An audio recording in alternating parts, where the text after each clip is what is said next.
Bonjour everyone, welcome to another diecast showcase. So today we have a mail call.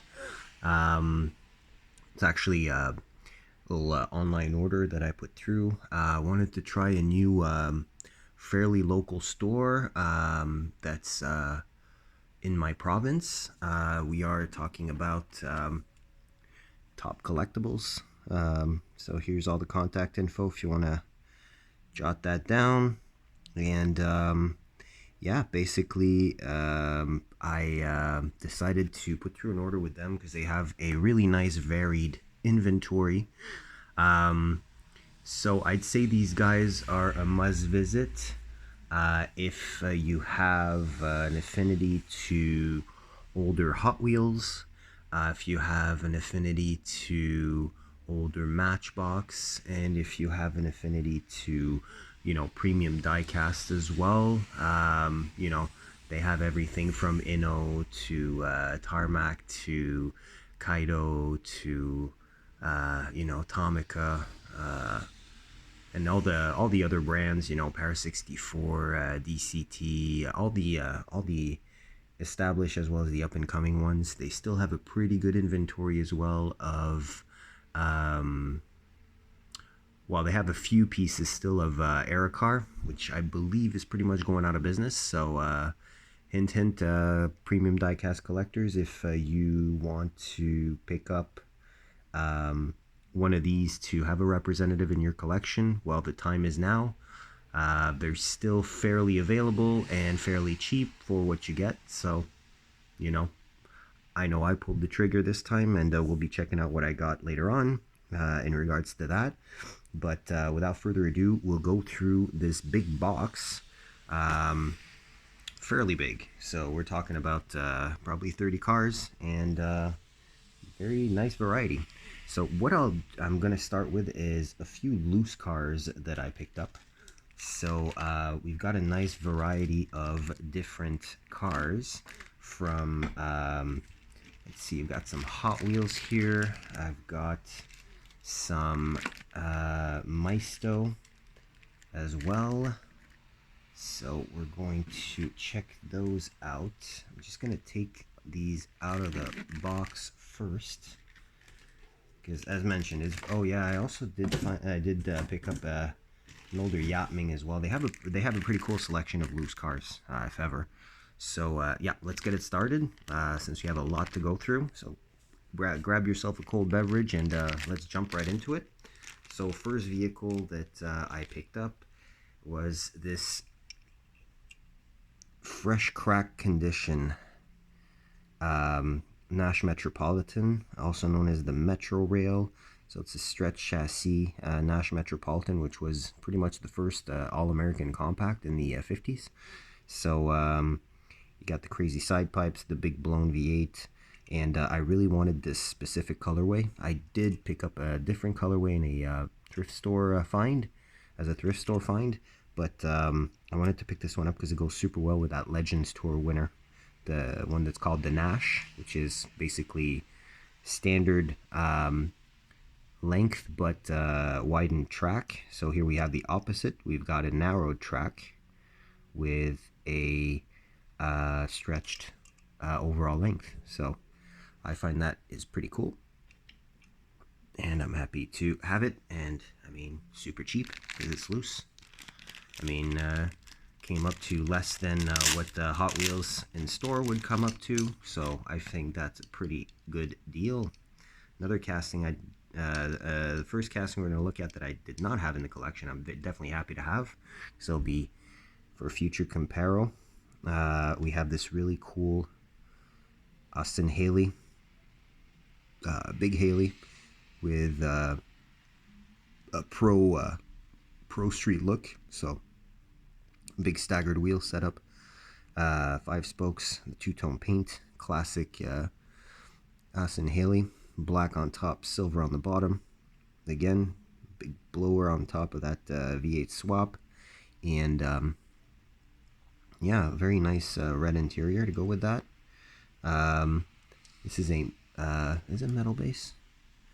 Actually, there's a metal insert in the middle. You can probably see the difference in color.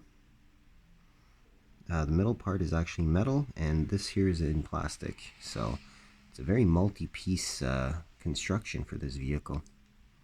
But yeah, quad exhaust tips on there too. Very, very cool. So these are from the early 2000s, so they're give or take about 20 to 25 years old, and you'll probably see a lot of that. Next piece that I am very happy to get, because it's a definitely a car that is part of a range of Hot Wheels that does not exist anymore, and that I personally love. The kind of like oldies but goodies, basically. And this is one that I did not have if we're talking about the cast. And it's this beautiful Talbot, that teardrop design.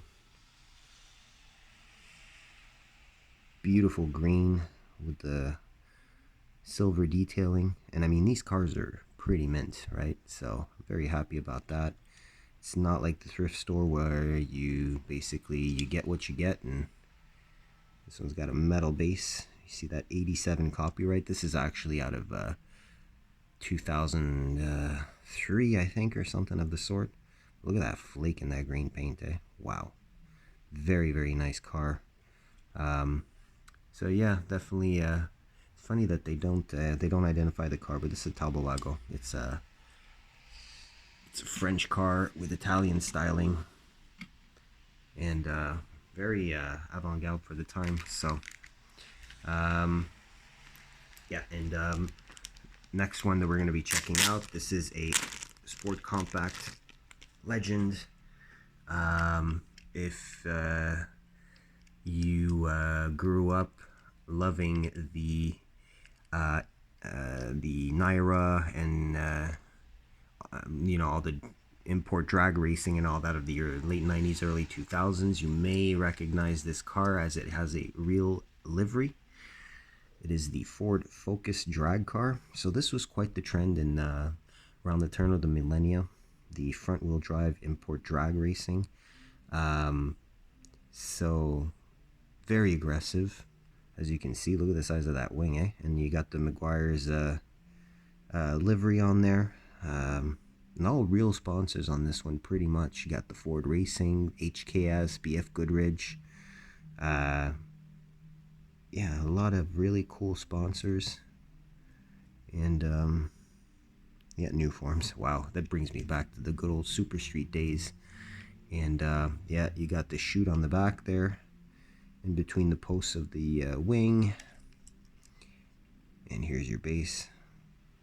This is, I believe, the first edition of this car, if I'm not mistaken. And it's the only release, only colorway that had an actual real livery. So that's definitely cool. Very happy to add this to the collection, you know.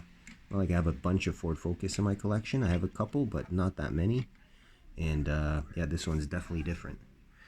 Last loose Hot Wheel we'll be checking out is an oldie but a goodie. This is actually a 80s release. This one is not mint, but it is in pretty darn good shape. We are talking about the Thunderburner, which is, as you probably can see, a 1983 to 1985 Ford Thunderbird stock car. Metal base. Here's your base itself. 83. Actually, yeah, this is an 83 release, and this is the first year of this model Thunderbird, and it was actually used in NASCAR, so it's definitely cool. I mean, the tampos are not perfect. There's a few flea bites here and there, but the wheels are the wheels are good. There's a nice different profile tired gold ultra hots, hot ones. Sorry, hot ones, not the same. And but as for the rest, it's pretty darn clean. Again, a metal on metal cast, and you know, the base is a little bit tarnished, but overall, you know, it's solid. Rolls super well. Actually, all these roll super well, and the hot ones wheels, they are some of the best rolling wheels that you will find, at least in my opinion. So we're gonna back these up a little bit. got a couple more loosies to check out. I'm gonna put these here. And the next loosie we're gonna check out is actually some vintage Maisto. And I believe I had mentioned in a previous video that I am starting to get a real, I'm starting to find a real liking to the older Maistos. And I picked up a couple really good ones, at least in my opinion. First one is one that's actually pretty easy to find. I was about to buy a used one locally off Marketplace, and well, I found a mint one. And since these are from the late 90s, finding a mint one is not easy. So we've got this beautiful FC Mazda RX-7 with those older Matchbox looking wheels. Got suspension, and yeah, literally this is blister pull condition. You've got the off-white interior. It's a left-hand drive. Got the hood scoop, which indicates it's a turbo. So the 13BT twin rotor, and nice livery. You know, liveries in at this era, especially under certain brands, were extremely loud and not very, you know, serious looking, more goofy than anything else. But look at the clean cast lines on this casting. It's a little bit big. It's definitely more like 1/60th scale than 1/64th scale, but really, really nice casting details, at least in my opinion. Definitely good looking car. I mean, you've even got the defrost lines that are molded into that rear window.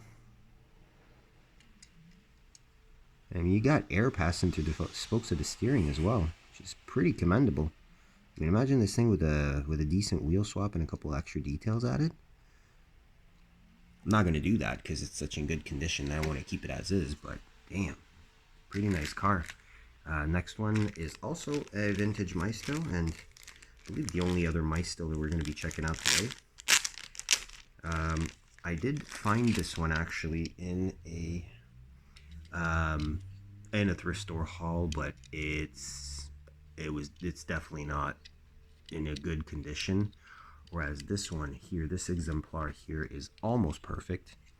We are talking about the Peugeot 405 Turbo 16 rally car. This is definitely a tarmac spec car, and not an Evolution. Actually, no, probably not. Oh yeah, it is a tarmac spec car because of the lower bumper on the front here. Definitely the Dakar style cars had much more off-roadish looking wheels, although the stance of this is definitely off-road. Livery is pretty generic, but you do have the Peugeot Lion on the top, and yeah,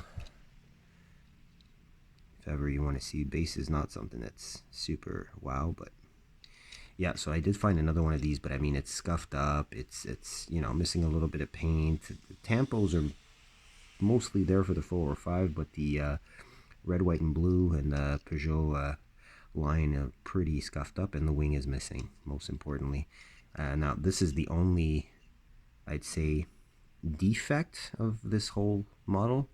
The wing is a little bit yellowed, and you can see that by comparing the top color versus the under color, which is much lighter in shade. So that's yellowed out, but I mean, again, this is from like 1998 or something like that. It's you know, it's over 25 years old. I mean, I can't really look at the immaculate paint condition. These, again, they have a really good interior. You actually got the sport bucket seats. These have rear engines, and I'm assuming that we can, yeah, it's pretty much impossible to see from here, but there's an engine back there as well. So I mean, it's fairly well detailed as well. We actually saw a different version of this, much cheaper, although this is far from being exotic or anything. Let's just say Majorette did a better job at this one. And they even released this in 1/24th scale. This is like a legendary car. Talked about it already in a previous video, so you can refer back to that one if you should desire as such. And basically, we're going to be checking out afterwards my last Lucy from this haul. This one's a cracker, at least to me. We are talking about a vintage Yatming, and it's a basically a first-gen Toyota Cressida facelifted model, maybe a Crown. well, I mean, either way, the Cressida is really the other market name there. This would be a Mark II or a Cresta in Japan. But yeah, vintage Yatming, metal on metal, as you can see. Again, no indication of the name of the car, but I mean, it's in really good shape. It's not perfect, but it's really good shape. It's got the opening doors, and yeah, as you can see, it's right-hand drive. And again, I mean, the steering's huge, but it's still got air passing through the spokes. Typical Yatming wheels, silver paint, you know, a little bit of a gaudy livery, but not that bad. Not that bad. Very nice overall. A little nice, a little bit of flashing and whatnot there, but I mean, that's a factory defect, so we're not going to complain about that.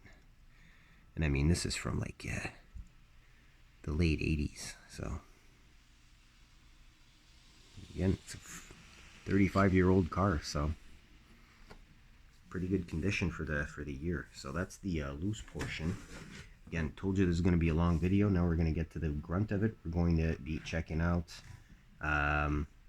the carded stuff. We're not going to be opening anything today because, I mean, it's going to take forever. But we're going to try and go through these pretty quick.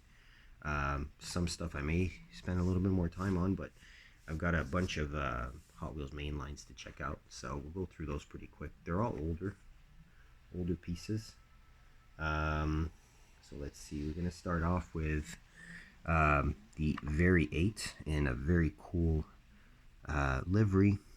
Drag setup, definitely. So Very 8 is basically a Corvair, but with a rear V8 swap, which is definitely cool.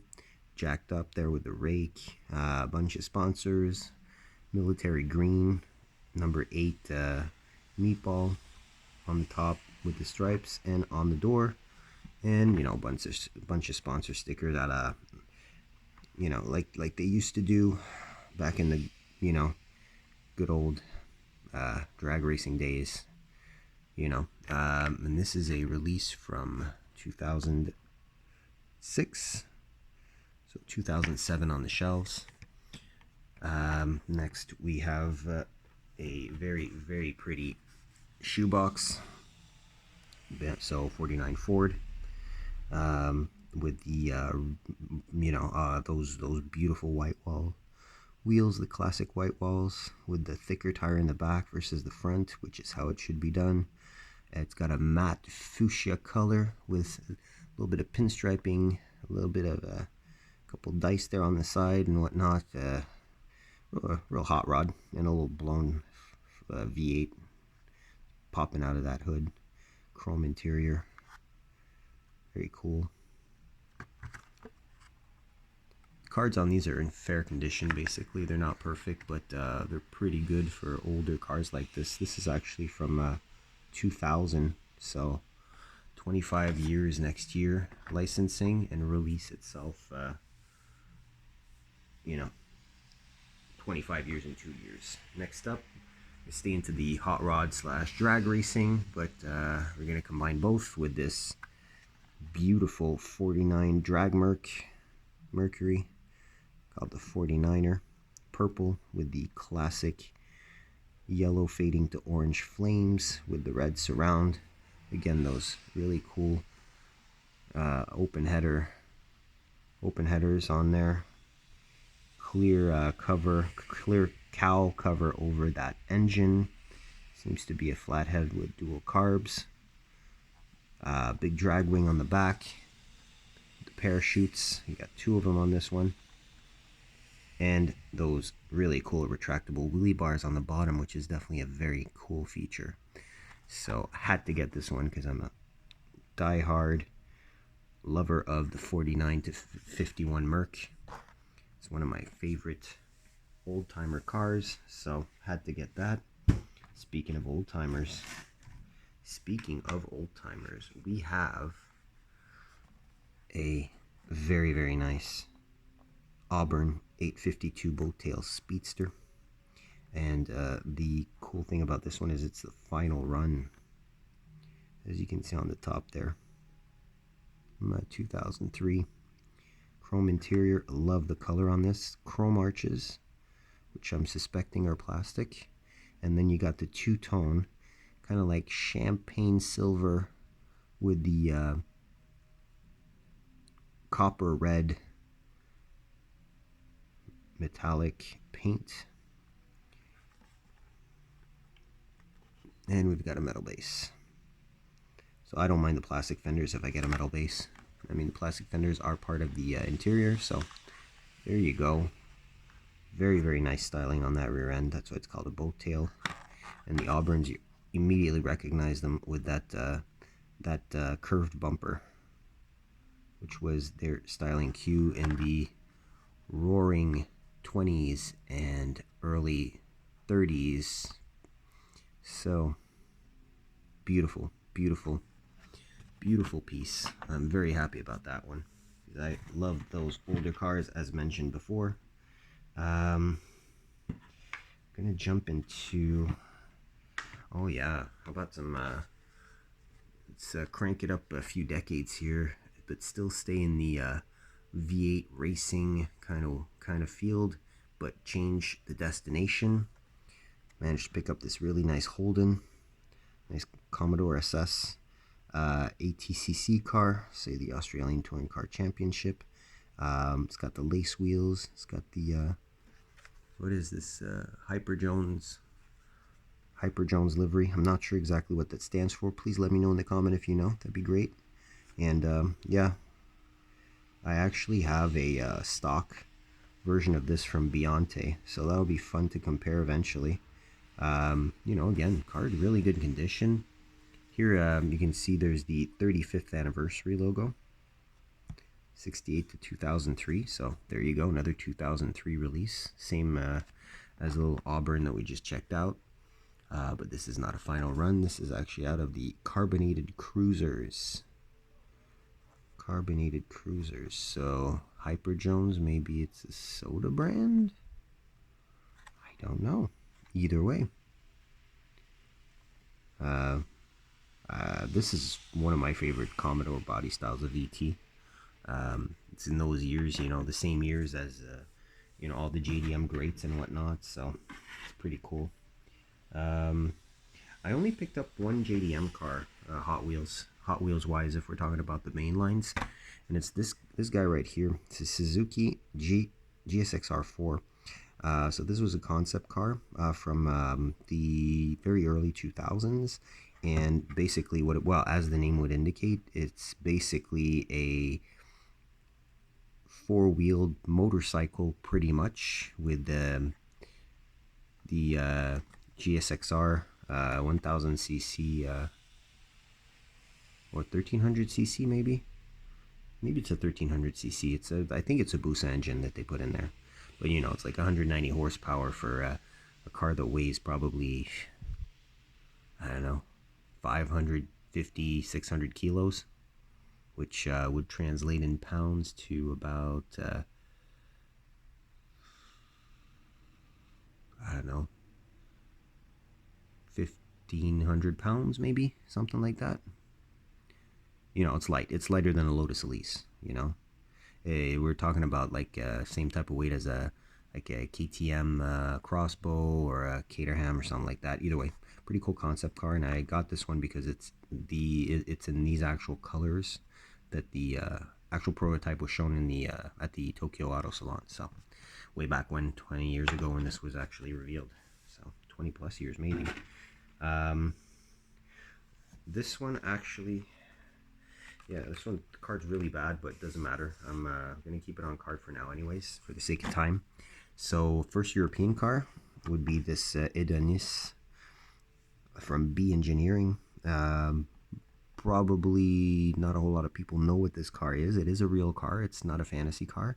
This is actually, B Engineering is actually the company that bought the rights to the Bugatti EB110 after Dauer, a German company, actually bought the stockpiling and the rights, and actually built a bunch of EB110s after they stopped being produced by Bugatti in 95, and they continued for about 2 years to build cars out of the parts stockpile that was amassed. Very poor sales on the EB110A. So Dower made a few of those. They were all in SS spec, super sport spec, with a slight power bump. We're talking about almost 700 horsepower for the Dower versions, and Ibanez basically bought the rights, used all the chassis, but did not actually use the same body as opposed to Dower, because they didn't want to pay for the actual licensing for the body work. So all right, next up we're going to be checking out yeah, why not, this little BMW M Roadster. Definitely a cool piece, and it's got the red variation on the card for the vehicle on there, which is always cool. So the M Roadster, which would mean with the S54 for the later versions in North America, and for the whole series in Europe. We got the S52 for the first versions, the Meeker 3.2 that was putting out 240 horsepower instead of 315 in US spec and 321 horsepower in Euro spec. So it's a nice casting with lensed front lights, the M stripes on the side, clean silver paint, 5 spokes, and a red interior. No rear details, and this is a release from 1997. 1997, so 27 years ago this was licensed. 26 years ago you could pick it off the pegs. After that we have, oh yeah, I bought a dual Mercedes as well. I bought this one. I mean, I'm a little bit disappointed, honestly. It's a Mercedes SLK, and it would be a 230K if I base myself on the really beat up yellow version that I bought. That I bought at a thrift store, basically. This one's mint on card, obviously, but from the photo, I did not see that it had all this weirdness on top, so that I'm kind of disappointed about. But nevertheless, I really wanted, worst come to worst, I might open this and just remove the top tampos and add some details instead. I don't know. We'll see. Either way, it's a nice cast overall. The proportions are slightly off, but it's a very heavy metal on metal. I don't know. Maybe a racer, you know? Could be cool on the track. I don't know. We'll see. Either way, I thought that was kind of cool. It's different, you know. It's a first hardtop convertible for Mercedes. I believe, at least. Correct me if I'm wrong in the comments. But yeah, and it's got the lens lights that you can see matches the blue tint of the windows, and you know, it's kind of cool. And this one is a 2000 release, 25 years next year. Last of the Hot Wheels mainlines per se is one that I'm very happy to pick up. It's on a faded blue card, and it's the Mercedes 500 SL, but not the weird casting that they used for a little bit. We're talking about a casting that is much better proportioned than the one that they habitually use. Choice of colors for the lights are kind of weird for the front, but I mean, the tampos are all there. It's got the small 5 spokes, red interior, dark gray paint, and the card is pretty much immaculate except for the 79-cent price tag from Kmart there. But I mean, that's kind of cool. Yeah, so this was a new model for 1995. 30 years next year. Wow. Crazy. Crazy, crazy, crazy. Love it. Love this old school stuff. So something that's not so old school, and I believe the last Hot Wheels that we're going to be checking out. Got this for a steal. Literally 40% less that I'd pay on the pegs for this. And mind you, all of these were very, very fair deals. I mean, not a whole lot I paid a little bit more for. You know, and the Lucy's, obviously, the Yatming was a little bit, you know, not pricey per se, but I paid a little bit more. These two, since they're mint, you know, they're not Maisto priced. But I mean, all these super cheap. No, you know, pretty much equivalent to what I'd pay for a mainline on the pegs at Walmart right now, so can't complain. And this I paid pretty much the same price as a, I don't know, like less than a Silver Series basically. And now Ford Torino from Flying Customs. And I didn't have this casting. I love the Flying Customs cars, but I do normally only buy the ones that are on the Hot Ones wheels. This one's on the 5 spokes, but I mean gold, and you got the gold and orange and darker orange and black, and you know, a whole bunch of gradient stripes, which is really, really period. You know, it's a nice casting. It's one of those slam down muscle cars, which I really like. So that I'm very happy to be able to pick up one of those, because they're extremely hard to find in Canada. We got like one chain of stores that sells them, so you know, they get new stuff. Normally it's gone pretty quick. I did pick up a couple Matchbox as well, and a few crack 'em open candidates.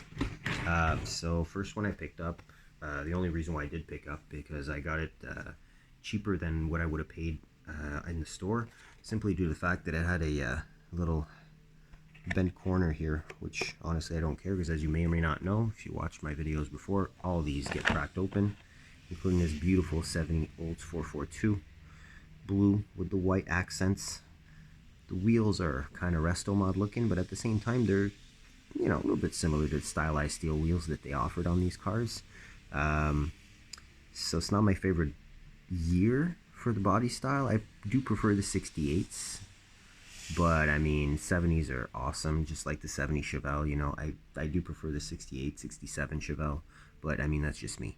Either way, this is great. Collector box, opening doors, you know, rubber tires, and all the details that you would expect from Matchbox collector's car. So fortunately it does have a very standard interior, but it's got a white interior, which I do like. Put this guy here in the back. Did also pick up, and this one I could not resist. It's one of those cars that is less known, but that I love and that I've lusted over for a couple decades, and it's the newly released Bizzarini 5300 GT. This is a Corsa Revival. Corsa Revival is basically a kind of like a resto mod version, a little bit like Eagle does with the E-Types in the UK. So it's basically a rebuild using original parts, but you know, it's not a survivor. It's not technically a restoration. It's literally building a new car out of new old stock parts, or you know, basically fabricated parts. So yeah, these had a well, hence the name, a 5.3 liter, so a 327 cubic inch Chevy engine, same as you would find in the C2 Corvette. And yeah, these were on track in you know, around 1960, and it's a beautiful car. We'll be able to check out in more detail on a separate episode where we'll be cracking some of these open, so that it remains to be seen. Next, what we're going to be checking out is a couple of older Matchbox cars, and they're actually themed Matchbox cars. I could not resist picking these up when I saw these pop up in stock, because the only place that I had seen one of these two models is in a local flea market, and the guy wanted, for a loose example out of a 5-pack, a crazy price. I think like $8 or something like that. Mind you, it was mint like a blister pull condition, but still, I managed to pick this guy up for way cheaper, and it's a single. And it's still in the sealed original box. Now, mind you, the box is, you know, it's had a little bit of a squish, but I mean, it's a 2001 release, still sealed in its original box. For sure, I'm going to be opening this one because it's kind of like busted up there. Look at that, eh? Matchbox 50 years. Yeah. Is it Matchbox 50 years? Literally, yeah. 72 to 2002. 62 to 2002. Crazy, older than the Hot Wheels by 5 years. And it's an Australian Ford Falcon. It's a model that's a little bit older than that the Commodore we saw earlier, this would be around 96. I don't know all the chassis codes for the Holdens, honestly. I lived in Australia for a while, but I was too young to actually be learning all them chassis codes and everything like that at the age I was at that point in time. And I actually picked up another one. Obviously different car. This one is from a year before. I think this is a 2000 release. I suppose it's a 2000, or licensing at least, 2000. It's the Opel Calibra DTM car. And not a whole lot of castings of this in 1/64th especially. Matchbox did theirs, and it came and went. I'm hoping it comes back eventually. I mean, they also were doing at the same time the 155 Alfa Romeo, as you can see on the back here, where you have all the different cars. Number one is actually the Alfa Romeo 155, the same one that we got in Team Transport in the Spettacolare collection. And is there another one? Maybe there was another single too. I'm not sure. I don't remember. Either way, same car, but in this kind of livery. I hope they do the Opel in the in a Team Transport or something like that. That'd be really cool. They need to do a couple of Opels. I mean, you know, literally they could use GM castings. You know, pull out some old Saturn castings or something. I don't know. Either way, we're going to be afterwards checking out. Oh yeah, I picked up this old thing too, and I got it really cheap because, well, you'll see why right away. We are talking about a 1950 Oldsmobile 88 Club Sedan from Racing Champions, and this is part of the Motor Trend 50-year series. There you go, with the little clearance sticker. Went from $5 to $234. Wondering which year that was, because this is a 1997 release. 1997, and the reason why it was so cheap is because the steering wheel is right there. It is no longer attached into the dash, which is unfortunate, but I mean, I'll open it, I guess. And this is limited to 9,999 pieces. Very heavy, still in the box. Opening hood, as you can see, rubber tires, blah blah blah, all that good stuff. And it comes with a little base on the bottom too, which is great. So that we will definitely have to open to fix that steering wheel, but that's a nice cool little project. In the same type of vibe, I picked up my first, well, current first Rat Fink themed vehicle via this beautiful Johnny Lightning. This is, what is this called? The Ford Country Squire. There you go. Had Starliner in my head for whatever reason. Yeah, so it's got the Ratfink livery, Ratfink graphics. It's like a custom wagon, a little bit slammed. Comes with the collector tin as well. It's always cool because the little plastic bubble that's around the car actually fits in the tin, so the car doesn't move around. You know, I won't go through the whole facts and everything, but you got limited one of 6,020, and the Ratfink custom green is the color.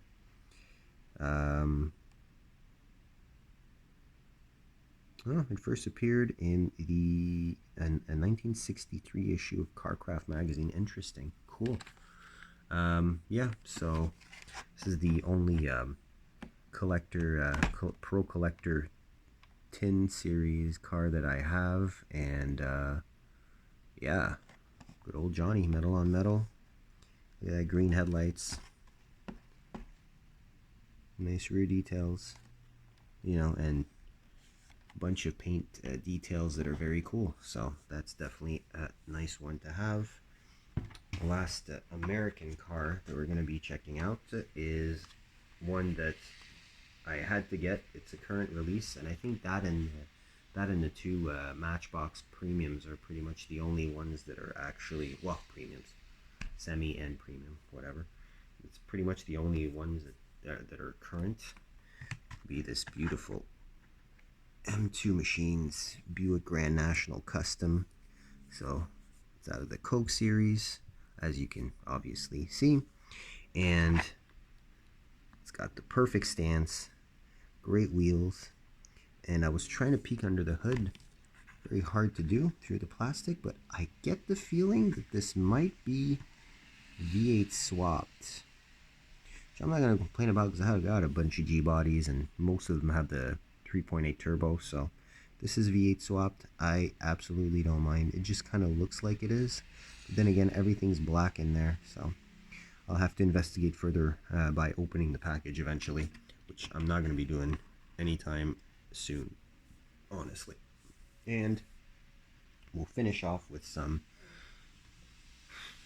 should I say, imported die-cast? I guess so.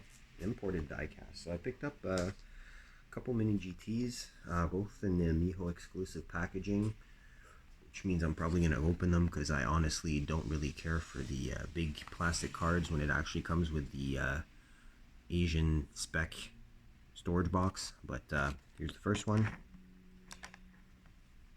The Hyundai Elantra N in Cyber Gray.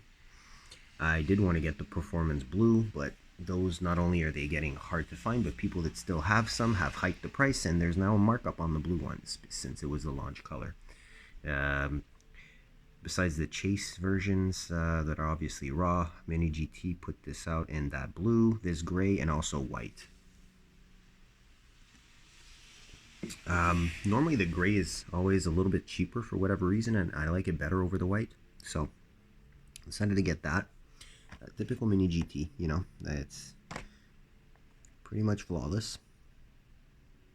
And, you know, it's probably, this specific vehicle is probably one of the most interesting sports sedans currently available. The other one I picked up is one that I could have gotten probably in the, you know, international packaging for maybe $1 cheaper. But this one, I don't know. I like the card art on this one a lot. It's the, and we'll check those out in more detail eventually. But yeah, it's the Roof CTR. So if you're not aware of what the Roof CTR actually is, it is the basis for the CTR Yellowbird, which needs no introduction. If you don't know what the Yellowbird is, just type in Roof Yellowbird Nürburgring in YouTube and go with the oldest video that you find, and you will see exactly why it is a legend. So this is the basis of it. So it's not as powerful, it's not as extreme, but it is definitely more extreme than your typical 930 turbo. And this, what Roof did with these to make the aerodynamics better, besides the front chin spoiler that's specific, and of course the whale tail from the turbo, they actually use narrow body Porsches without their rear wide hips, so as to limit drag.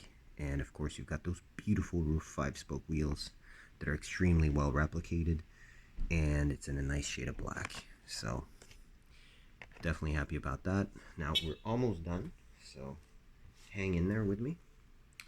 We did pick up a little Tomica Toyota Celsior, which we'll be obviously opening because I open all of these. Keep the box there, but I still open it. So yeah, definitely very cool, and I can't wait to compare it, see if it's worth you know, 7 or 8 Matchbox versions of these. So I'm kind of trying to get the box art and whatnot there, but yeah, it's a release from last year, I believe. And it sold out pretty quick, faster than I could pick it up when it was brand spanking new. And last but not least, well, already mentioned it, but here it is. I picked up my first Eracar, which is, of course, the Honda Integra Type R. And this is the Racing White version. Why is it the Racing White version? Well, it's not a spin-off of Championship White, simply because it's white, but it has the carbon hood, the carbon lip, the black wheels, the carbon mirrors, and you'll notice as well the little blue license plate and windshield banner, which is literally kind of like unlicensed Spoon before they went to the classic yellow and blue livery. This is what the Spoon cars look like: carbon hood, carbon lip, black wheels, you know, and the carbon mirrors and whole lot of weight less and a whole lot of revs more on the engine. So happy to finally get one of these in the collection. And can't wait to open it up with you guys and check out what it's all about. So again, thank you very much for the extremely quick shipping from Top Collectibles. Literally took 3 days. 3 days. So check these guys out, and on that I will wish you an excellent rest of your day, afternoon, morning, evening, wherever you are. And yeah, like, share, subscribe, comment. Stay safe out there, happy hunting, and I'll catch you on the next one. Bye bye.